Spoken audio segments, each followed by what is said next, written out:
I come from two Indias. ये मेरा नहीं, कल को अंधभक्त आए कि बोले कि देखिए नदीम ने क्या कह दिया।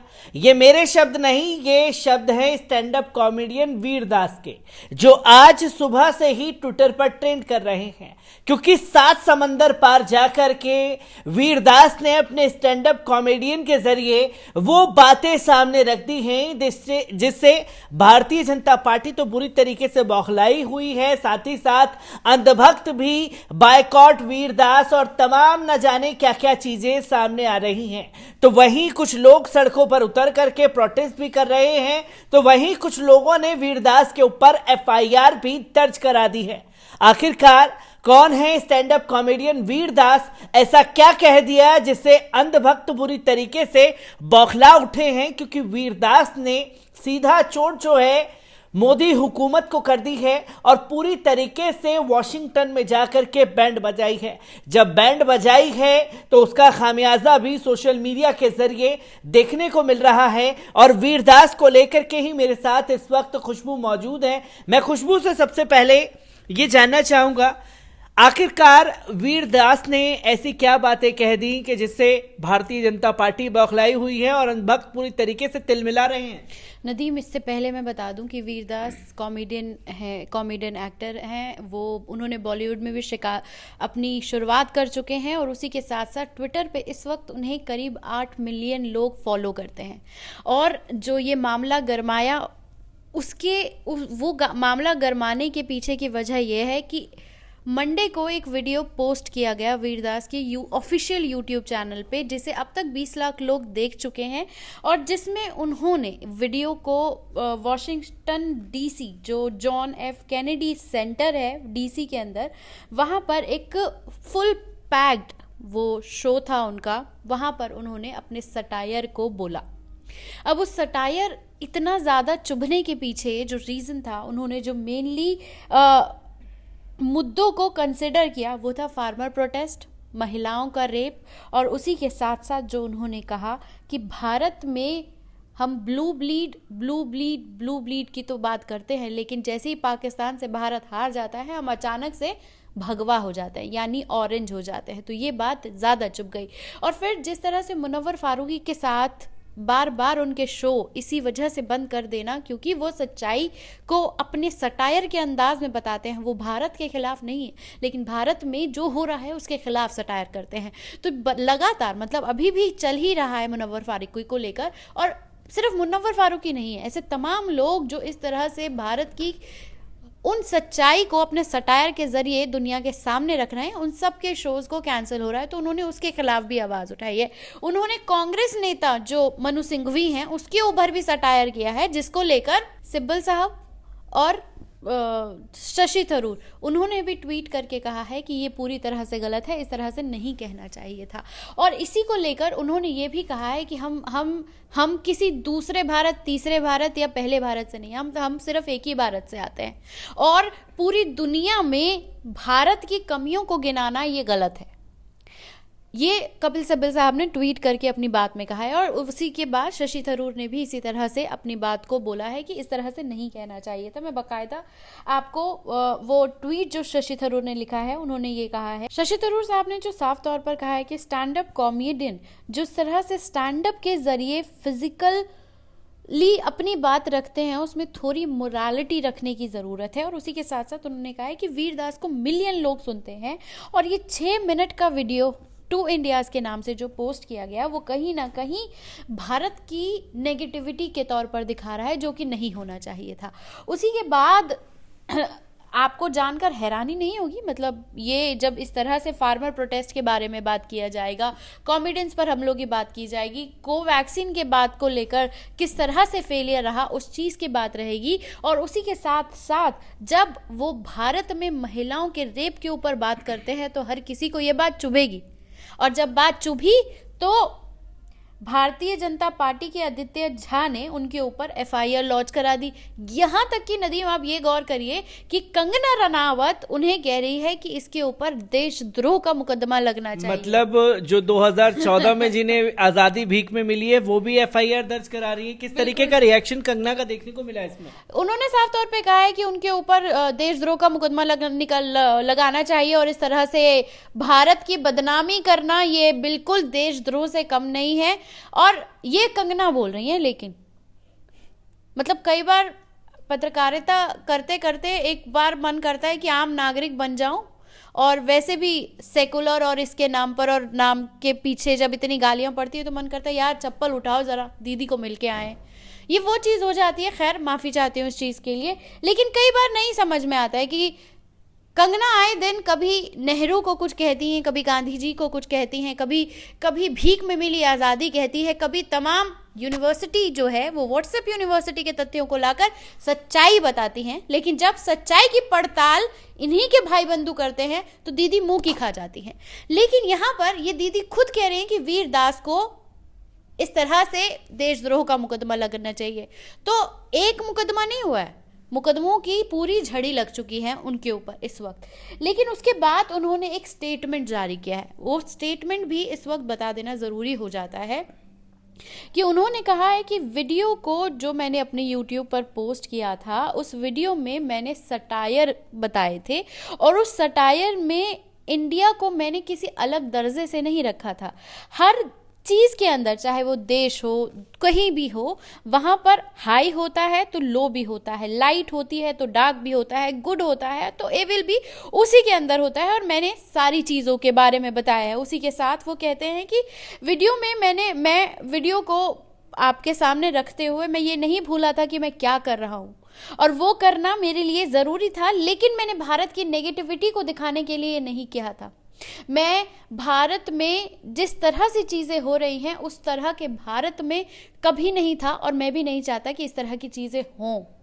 और अगर ये लग रहा है कि पीपल को लग रहा है कि मैं भारत को नीचे दिखाने के लिए इस तरह की हरकत कर रहा था, या इस तरह की हरकत के साथ साथ मैं भारत को नीचा दिखाना चाहता हूँ या मैं भारत की एक गलत इमेज दुनिया में पेश करना चाहता हूँ, तो ऐसा नहीं है।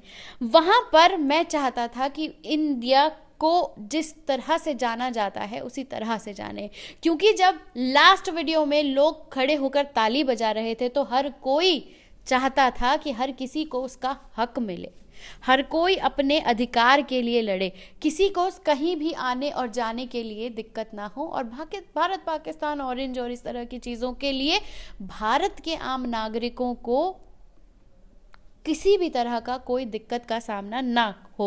उन्होंने लास्ट में ये कहा है कि अगर किसी भी ऑडियंस को मेरे इस सटायर के साथ कुछ भी इस तरह का लगा हो तो मैं सिर्फ और सिर्फ प्यार सेपरेट करने की कोशिश कर रहा था, पॉजिटिविटी दिखाने की कोशिश कर रहा था, और अगर ऐसा लगता है तो मैं माफ़ी मांगता हूँ। उन्होंने ये तक भी कह दिया है। लेकिन यहाँ पर जो बात गौर करने वाली है वो ये है कि वीरदास ने अपनी बात कह दी। वीरदास ने पूरी दुनिया को भारत की वो तस्वीर दिखाई जिसके लिए मैं और आप और हम जैसे तमाम लोग सड़कों पर निकलकर जान हथेलियों पर रखकर लड़ते हैं। इसलिए बोल रही हूँ क्योंकि सच्चाई दिखाना भी अपने आप में सत्ता के खिलाफ एक लड़ाई है, जो कि कब कहाँ किस तरह से निपटा दिए जाए नहीं पता, ये आप भी बेहतर जानते हैं। मैं ये इंटरप्ट करना चाहूँगा इसमें, क्योंकि वीरदास ने जो स्टेटमेंट दिया इसमें भारतीय जनता पार्टी तो पूरी तरीके से बौखलाई हुई है, और उन्होंने मुनव्वर फारूकी का जिक्र किया है जो लगातार उनके प्रोग्रामों को कैंसिल जो है एक ब्रिगेड पहुंचता है उनका विरोध करता है, और इसके लिए उन्हें जेल की सलाखों के पीछे भी जाना पड़ा है, इसका भी जिक्र शायद उन्होंने किया है। तो भारतीय जनता पार्टी के पास जो पेड वर्कर भी हैं जो लगातार मोदी जी के या सरकार के खिलाफ कोई आलोचना हो जाए तो तुरंत ट्वीट करते हैं। इसमें से एक नाम शहजाद पूनावाला का भी है। शहजाद पूनावाला ने क्या कुछ कहा है, पहले इस वीडियो पर भी नजर डालिए। I too come from two Indias. मैं उस भारत से आता हूं जहां की आबादी यूनाइटेड स्टेट्स से 4 गुना ज्यादा है पर रेप की घटनाएं 4 गुना कम। मैं उस भारत से आता हूं जहां पर केवल महिलाओं को पूजते नहीं है बल्कि महिलाओं को राष्ट्रपति और प्रधानमंत्री बनने का मौका भी देते हैं। Unlike America. मैं उस भारत से आता हूं जहां पर ईद की राम राम कही जाती है, अब्दुल को चाचा माना जाता है, सिद्धार्थ को भाई कहा जाता है। मैं उस भारत से आता हूं जहां पर वीरदास को अपने भद्दे बयानों के लिए केवल एक कानूनी शिकायत का सामना करना पड़ता है, गर्दन काटने वाले फतवे का नहीं। मैं उस भारत से आता हूं जिसकी संस्कृति कभी आक्रमण, आतंक और जिहाद की नहीं रही, केवल अपनाने की रही है। मैं उस भारत से आता हूं जहां पर मुसलमान सुरक्षित है और इस देश का सबसे बड़ा एक्टर है, इस देश का सबसे बड़ा कलाकार है, बिजनेसमैन है, चीफ जस्टिस ऑफ इंडिया बना, राष्ट्रपति भी बना, पर कभी किसी मुसलमान को प्लेन के पहिए से लटकते हुए किसी और मुल्क नहीं जाना पड़ा। मैं उस भारत से आता हूं जहां पर हिंदुओं को गाली देना अब लगभग एक फैशन बन चुका है, कभी राम मंदिर पर सवाल उठाना, कभी राम के अस्तित्व पर ही बवाल खड़ा करना, पर फिर भी हिंदू ही असहिष्णु कहलाता है। मैं उस भारत से आता हूं जहां पर सर से तन को जुदा करने वाले लोगों को पीसफुल कहा जाता है। मैं उस भारत से आता हूं जहां पर कोरोना वैक्सीन की भी पॉलिटिकल पार्टी को खोज लिया गया है और कुंभ मेले से लेकर कावड़ यात्रा को तो कोरोना स्प्रेडर बताया जाता है, पर केरल मॉडल पर चुप रहा जाता है। मैं उस भारत से आता हूं जहां पर आतंकियों के लिए आंसू बहाए जाते हैं, उनको बेगुनाह बताया जाता है, पर शहीदों के नाम पर अगर स्कूल रख दिया जाए तो सेकुलरिज्म खतरे में पड़ जाता है। मैं उस भारत से आता हूं जहां पर महिला उद्धार और महिला सशक्तिकरण की बातें करने वाले लोग शाहबानू से लेकर शायरा बानू के खिलाफ खड़े हो जाते हैं और 3 तलाक को समर्थन देते हैं। मैं उस भारत से आता हूं जहां पर वीरदास पर अगर केस हो जाता है तो उसे तो लोग असहिष्णुता, इंटॉलरेंस कहते हैं, और अगर कंगना रनौत के घर को तोड़ दिया जाता है तो वही लोग जश्न मनाते हैं। मैं उस भारत से आता हूं जहां पर कुछ लोग अपने परिवार हित और अपने पार्टी हित को देश हित के ऊपर रखते हैं और एक व्यक्ति की नफरत में इस देश के खिलाफ, इस देश के विरोध में बोलना शुरू कर देते हैं। मैं उस भारत से आता हूं। तो आप लोगों ने शहजाद पूनावाला के बयान को भी सुना, खुशबू आपने भी सुना। एक तरफ तो वीरदास ने जो कुछ कहा वॉशिंगटन में, उसके लिए उन्होंने अपना स्टेटमेंट भी जारी कर दिया, पर जो शहजाद पूनावाला नाम से शहजाद हैं, एक मुस्लिम हैं, और जिस तरीके की नफरत भरी भाषा वो मुस्लिम समुदाय के लिए उगल रही, क्या कहना चाहेंगे इस पर? नदीम भाई, बस वही है कि मुसलमानों की अगर ये हालत है तो उसके लिए जिम्मेदार हमारे ही इस तरह के मुसलमान भाई सब है जो आकर इस तरह की बयानबाजी देते हैं ताकि इनकी जो दुनिया है वो लबालब रहे और पिटे और कटे तो वो सड़क पे चलने वाला अंडा बेचने वाला भी हो सकता है, चूड़ी बेचने वाला भी हो सकता है, यहाँ तक कि भीख मांगने वाला भी हो सकता है, क्योंकि जब इन पर अत्याचार होता है इनकी आंखें बंद हो जाती हैं। राम मंदिर के नाम पर सवाल उठाए जाने पर ये कहते हैं कि सेकुलरिज्म खतरे में आ गया है, तो मुझे ये समझ में नहीं आता कि शहजाद पूनावाला कौन से भारत में रह रहे हैं कि सब कुछ आंखों के सामने होते हुए भी इनको यही नहीं दिखाई देता कि भारत में सिर्फ मुसलमानों की नहीं, मैं साफ कहती हूं कि मुसलमानों के साथ इस वक्त सबसे बुरा हो रहा है। ये प्रकाष्ठा से भी प्रकाष्ठा है। कश्मीर से लेकर केरला तक ऐसी तमाम खबरें रोज हमारे सामने आती हैं, दिल टूट जाता है। लेकिन उसके बावजूद जब सवाल उठाए जाते हैं तो आपको देशद्रोही कह दिया जाता है। आप जी हजूरी करें तो आप इन्हीं के लोग हैं और आपका घर भी भरा रहेगा, आपकी दुनिया भी चलती रहेगी, लेकिन विकास के नाम पर जब कुछ काम नहीं किया हो तो मुसलमानों को पिटवा लो और तमाम गरीब लोगों को जेल भिजवा दो, उनका उत्पीड़न करो, तभी इनकी दुकानदारी चलती है। और ये इस जैसे तमाम जो अपने आप को सो कॉल्ड प्रगतिशाली मुसलमान कहते हैं, ये लोग मुंह बांध कर कहीं छुप जाते हैं। खुशबू, मैं इसी के साथ एक आखिरी सवाल लेना चाहूँगा, क्योंकि लगातार हम लोग भी जो देश में चल रहा है उन गतिविधियों को दिखाते रहते हैं। शायद वही वीरदास ने भी अपनी सटायर के जरिए दुनिया को समझाने की कोशिश की है, पर उनका ये सटायर था मोदी सरकार के ऊपर जब भी सवाल खड़े होते हैं इंटरनेशनली लेवल पर, क्योंकि एक इंटरनेशनल मुद्दा बन गया है ये, क्योंकि इंटरनेशनली लेवल पर जब भी सवाल खड़े होते हैं तो हुकूमत के पास एक बयान है कि हमारा आंतरिक मामला है, इस पर हम कुछ नहीं कहना चाहते, ये भारत के खिलाफ जो है एक टुकड़े टुकड़े गैंग इकट्ठा हो गया, उसी में से अब वीरदास भी एक हिस्सा हो गए हैं जिन्हें पाकिस्तान से फंडिंग आती है, हमें बदनाम किया जा रहा है। तो किस तरीके से देखती हैं जो छवि और जो वीरदास ने अपने अल्फाजों में बोलने की कोशिश की है? वीरदास ने वो सच्चाई बताई है जिसके लिए एंकर जो सूट बूट पहनकर अंदर बैठते हैं उन्हें ना दिखाई देती है, ना वो कभी बताने वाले हैं। हम आप जैसे लोग सड़कों पर जब लाठियां खाते हैं पुलिस की, फिर भी हम वही सच्चाई दिखाते हैं जो कि ज़मीन पर हो रहा है। लेकिन उसके बावजूद पाकिस्तान चले जाओ, और जब पाकिस्तान को हराना हो तो पाकिस्तान से जल्दी से तुम आ जाओ ताकि हम तुम्हें हराकर मौका खेलेंगे। बस इतना भर रह गया है चीज़ें। और ये सबसे ज़्यादा दुखदाई स्थिति है क्योंकि भारत ऐसा नहीं था, भारत के लोग ऐसे नहीं थे, हमारे बच्चे ऐसे नहीं थे।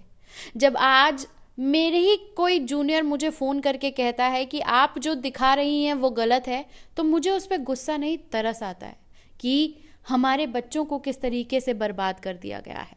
और यही बर्बाद जो नस्ल है हमारी, ये क्या लगता है कि सत्ता बदलने के बाद सही हो जाएगा?